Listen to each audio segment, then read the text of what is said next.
Egg korma. ഇതിലേക്ക് നമുക്ക് ആവശ്യമുള്ള സാധനങ്ങൾ ഞങ്ങൾ 2 വലിയ സവാള ചോപ്പ് ചെയ്തെടുത്തത്, വെളുത്തുള്ളി ചതച്ചെടുത്തത്, ഒരു വലിയ വെളുത്തുള്ളി എടുത്തേക്കുന്നത് ഒരു 7 എണ്ണം എടുത്തിട്ടുണ്ട്, ഒരു വലിയ കഷ്ണം ഇഞ്ചി ചതച്ചത്, 2 പച്ചമുളക്, വേപ്പിൻ്റെ ഇല, 1/2 ടീസ്പൂൺ മഞ്ഞൾപ്പൊടി, 1 ടേബിൾ സ്പൂൺ കാഷ്നട്ട്, 1/2 ടീസ്പൂൺ കടുക്, ഒരു തക്കാളി ചോപ്പ് ചെയ്തെടുത്തത്. ഇതിലേക്ക് നമ്മൾ എടുത്തേക്കുന്ന മസാലകൾ 3 ടേബിൾ സ്പൂൺ പച്ചമല്ലി എടുത്തിട്ടുണ്ട്. ഇതിപ്പോൾ പച്ചമല്ലി നമ്മുടെ കയ്യിൽ ഇല്ലെങ്കിൽ നമുക്ക് മല്ലിയുടെ പൊടി എടുക്കുക. പക്ഷെ നമ്മൾ എന്തായാലും ഈ മസാലകളെല്ലാം കൂടിയിട്ട് നന്നായിട്ടൊന്ന് അരച്ചെടുക്കും. അപ്പോൾ നമ്മുടെ കയ്യിൽ പച്ചമല്ലി ഉണ്ടെങ്കിൽ പച്ചമല്ലി എടുക്കുക, കാരണം പച്ചമല്ലി ഇടുമ്പോൾ അതിന് പ്രത്യേക ഒരു ടേസ്റ്റ് ഉണ്ടാവും. പിന്നെ ഒരു 5 കറിയാമ്പൂ എടുത്തിട്ടുണ്ട്, ഒരു ചെറിയ കഷ്ണം കറുകപ്പട്ടി എടുത്തിട്ടുണ്ട്, ഒരു 8 ഏലക്കായ എടുത്തിട്ടുണ്ട്, 1 ടേബിൾ സ്പൂൺ പെരിഞ്ജീരകം, പിന്നെ ബേ ലീവ്സ്, പിന്നെ ഒരു 10 കാശ്മീരി മുളക് എടുത്തിട്ടുണ്ട്. അപ്പം നമ്മൾ മസാല എടുക്കുമ്പോൾ നമ്മളെപ്പോഴും കരിയാമ്പും കറുകപ്പട്ടയും എപ്പോഴും വളരെ കുറച്ചെടുക്കുക. കാരണം ബാക്കിയുള്ള മസാലകളൊക്കെ കുറച്ച് കൂടിയാലും കറിക്ക് വലിയ കുഴപ്പം വരില്ല. പക്ഷേ കറിയാമ്പും കറുകപ്പട്ടയും കൂടിയിട്ടുണ്ടെങ്കിൽ കറിയുടെ ടേസ്റ്റ് തന്നെ മാറിപ്പോകും. നമ്മളെപ്പോഴും മസാല എടുക്കുമ്പോൾ കറിയാമ്പും കറുകപ്പട്ടയും വളരെ കുറച്ച് ആവശ്യമുള്ളൂ. പിന്നെ മുട്ട പുഴുങ്ങിയെടുത്തത്. ഇനി നമ്മൾ എഗ്ഗ് കുറുമ ഉണ്ടാക്കാൻ വേണ്ടിയിട്ട് നമ്മൾ എന്താ ചെയ്യാന്ന് വെച്ചിട്ടുണ്ടെങ്കിൽ ഈ കടുക് മാറ്റി വെച്ചിട്ട് ബാക്കി എല്ലാ സാധനങ്ങളും കൂടിയിട്ട് നമ്മളൊന്ന് മൂപ്പിക്കും. അത് മൂപ്പിച്ചിട്ട് നമ്മൾ നല്ല പേസ്റ്റ് പോലെ അരച്ചെടുക്കും. അങ്ങനെ അരച്ചെടുത്തിട്ടാണ് നമ്മൾ എഗ്ഗ് കുറുമ ഉണ്ടാക്കുന്നത്. വേണ്ടിയിട്ട് നമുക്കൊരു പാൻ വെച്ചിട്ടൊന്ന് ചൂടാക്കാം. അപ്പോൾ പാൻ നന്നായിട്ട് ചൂടായിട്ട് ഇതിലേക്ക് നമുക്ക് കുറച്ച് വെളിച്ചെണ്ണ ഒഴിക്കാം.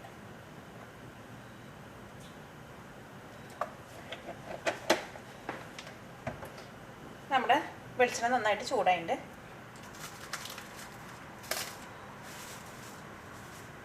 അതിലേക്ക് നമുക്ക് ആദ്യം തന്നെ മസാലകൾ ഇട്ടിട്ടൊന്ന് വറുക്കാം.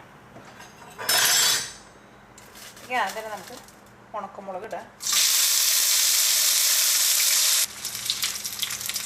മസാലകളൊക്കെ ഇട്ടിട്ട് നമുക്കൊന്ന് വറുത്തെടുക്കാം.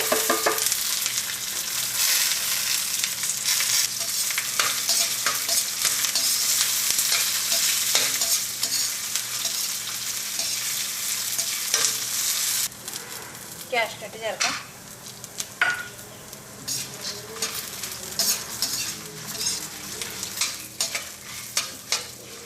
ഇപ്പോൾ മസാലയൊക്കെ ഒന്ന് കളർ മാറിയിട്ടുണ്ട്.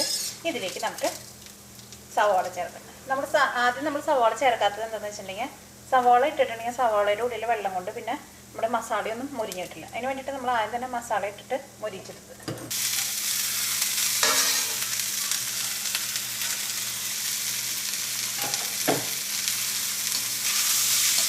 ഇതൊന്ന് മിക്സ് ചെയ്ത് കഴിഞ്ഞിട്ട് ഇതിലേക്ക് നമുക്ക് ഇഞ്ചി, വെളുത്തുള്ളി, വേപ്പിൻ്റെ ഇലയും ചേർക്കാം.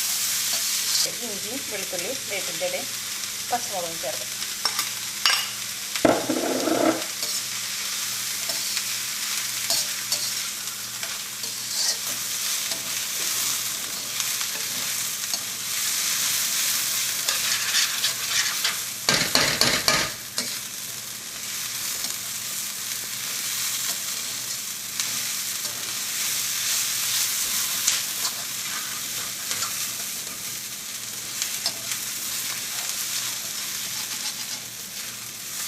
നമ്മുടെ സവാള ചെറുതായിട്ടൊന്ന് കളർ മാറി തുടങ്ങിയിട്ട് ഇതിലേക്ക് നമുക്ക് മഞ്ഞൾപ്പൊടി ചേർക്കാം.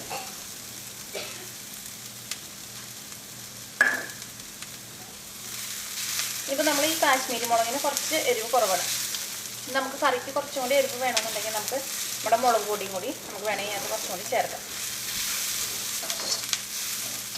നമ്മുടെ മഞ്ഞൾപ്പൊടി ഒന്ന് മൊരിഞ്ഞിട്ടുണ്ട്, മഞ്ഞളുടെ കുത്തൊക്കെ ഒന്ന് പോയിട്ടുണ്ട്. ഇനി നമുക്കിതിലേക്ക് തക്കാളി ചേർക്കാം.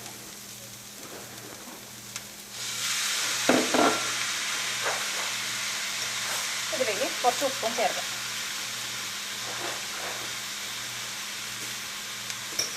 നന്നായിട്ടൊന്ന് മിക്സ് ചെയ്തിട്ട് നമുക്കിതൊന്ന് മൂടി വെച്ചിട്ടൊന്ന് തക്കാളിനൊന്ന് വേവിക്കാം.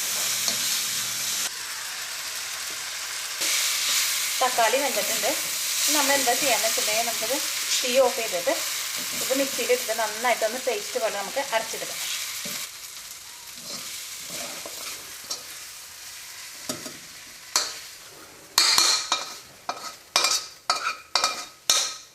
ഇനി ഇതിലേക്ക് കുറച്ച് വെള്ളം ചേർത്തിട്ട് നമുക്കിത് നന്നായിട്ടൊന്ന് അരച്ചെടുക്കാം.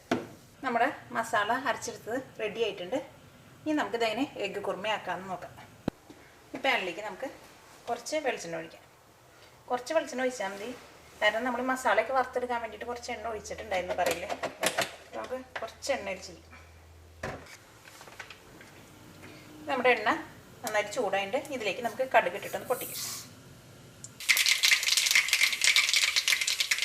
കടുക് നന്നായിട്ട് പൊട്ടിയിട്ടുണ്ട്. ഇതിലേക്ക് നമുക്ക് വേപ്പിൻ പൊടി നമ്മൾ അരച്ചെടുത്തേക്കണം നമ്മുടെ മസാല ചേർക്കാം.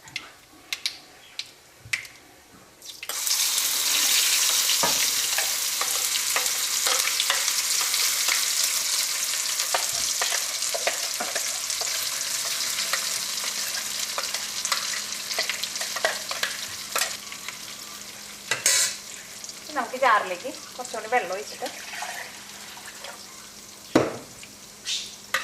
ഒന്ന് മിക്സ് ചെയ്തിട്ട് വെള്ളം കൂടിയിട്ടൊന്ന് ഇതിലേക്ക് ഒഴിക്കും. നമുക്കിതിലേക്ക് വെള്ളം കൂടിയിട്ടൊന്ന് ഒഴിക്കും. ഞാൻ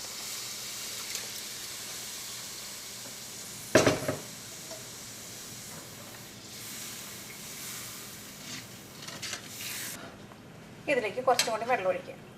കാരണം എന്ന് വെച്ചിട്ടുണ്ടെങ്കിൽ നമ്മൾ കാഷ്നട്ടൊക്കെ ചേർത്ത് അരച്ചെടുത്തേക്കണം. ഇത് പെട്ടെന്ന് അങ്ങോട്ട് തിക്കായി പോകും. നമുക്ക് ഒരു ഗ്ലാസ് വെള്ളം കൂടി ഒഴിക്കാം.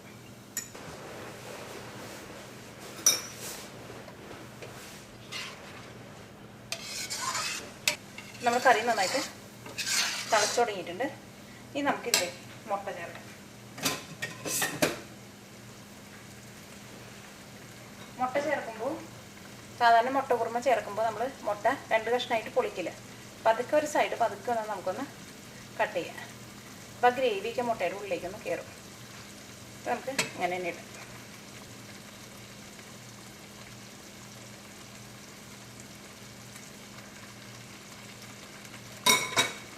നമുക്ക് നന്നായിട്ട് ഒന്ന് ഇളക്കാം.